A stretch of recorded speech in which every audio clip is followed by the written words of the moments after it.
दोस्तों, आज की हॉरर स्टोरी सुनाने से पहले मैं आपको एक इंटरेस्टिंग सा स्टैट बताना चाहता हूँ। बस आपको एक छोटा सा काम करना है। इस वीडियो के नीचे आपको एक सब्सक्राइब बटन दिख रहा होगा। बस उस सब्सक्राइब बटन को दबाना है। बस इतना सा काम करना है आपको, और बेल आइकन भी प्रेस कर देना ताकि हमारी लेटेस्ट वीडियो आते ही आपको सबसे पहले पता चले।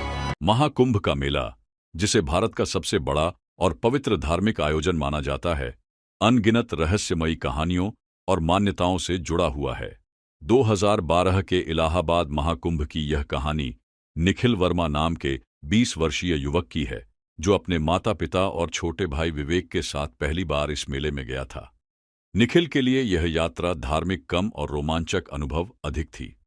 उसने अपनी दादी से कई बार सुना था कि महाकुंभ के समय संगम का पानी एक अलौकिक ऊर्जा से भर जाता है और यहां देवताओं व असुरों की कहानियां छुपी हुई हैं।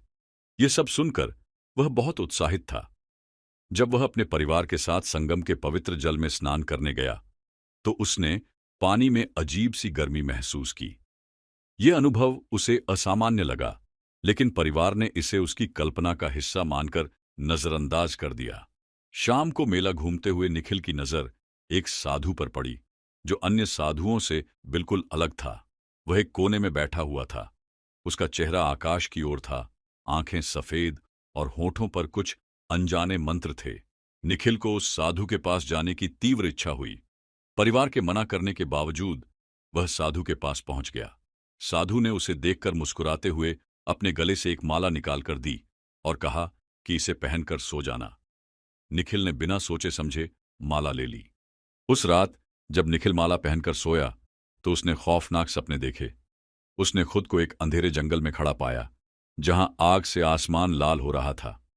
एक गहरी आवाज ने उसका नाम पुकारा और एक लाल आंखों वाला काला साया उसके सामने प्रकट हुआ। वह साया बोला कि अब उसे निखिल के साथ चलना है। इससे पहले कि निखिल कुछ समझ पाता, वह साया उसके अंदर समा गया। निखिल चीखते हुए जागा और पाया कि माला बेहद गर्म हो चुकी थी। उसने घबराकर माला फेंक दी। इसके बाद वर्मा परिवार के साथ अजीब घटनाएं होने लगीं। निखिल के पिता की दुकान में आग लग गई, उसके भाई की नौकरी चली गई और मां की तबीयत बिगड़ने लगी। एक दिन जब निखिल अलमारी साफ कर रहा था तो उसे वही माला मिली। उसने मां से पूछा तो पता चला कि उन्होंने इसे संभाल कर रखा था। अब निखिल को यकीन हो गया कि इन घटनाओं का कारण यही माला है। इस बार निखिल ने माला को कचरे में फेंक दिया, लेकिन इसके बाद भी उसे अजीब अनुभव होने लगे। एक रात उसने महसूस किया कि कोई उसके कमरे में है। उसने पलटकर देखा तो कमरे के कोने में वही काला साया खड़ा था। वह साया फिर से संगम आने की बात कह रहा था। डर के मारे निखिल ने अगले ही दिन इलाहाबाद जाने का फैसला किया। महाकुंभ पहुंचकर निखिल ने उस साधु को ढूंढा और उनके चरणों में गिरकर माफी मांगी।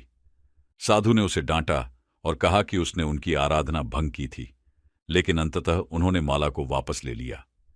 जैसे ही माला साधु के पास गई, निखिल ने खुद को हल्का महसूस किया। उसने देखा कि वह काला साया साधु के ऊपर खड़ा है और कुछ ही क्षणों में साधु के अंदर समा गया। निखिल ने उस दिन फिर से संगम में स्नान किया और अपने मन को शांत किया। उसने समझ लिया कि किसी साधु की साधना में बाधा डालना कितनी बड़ी गलती हो सकती है। घर लौटने के बाद परिवार की परेशानियां धीरे धीरे खत्म हो गईं।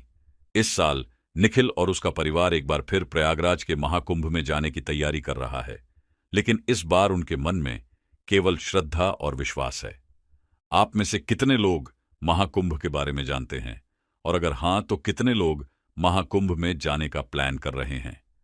हमें कमेंट सेक्शन में जरूर बताइए। और अगर आपको ये कहानी अच्छी लगी तो हमारा चैनल सब्सक्राइब करना बिल्कुल मत भूलना।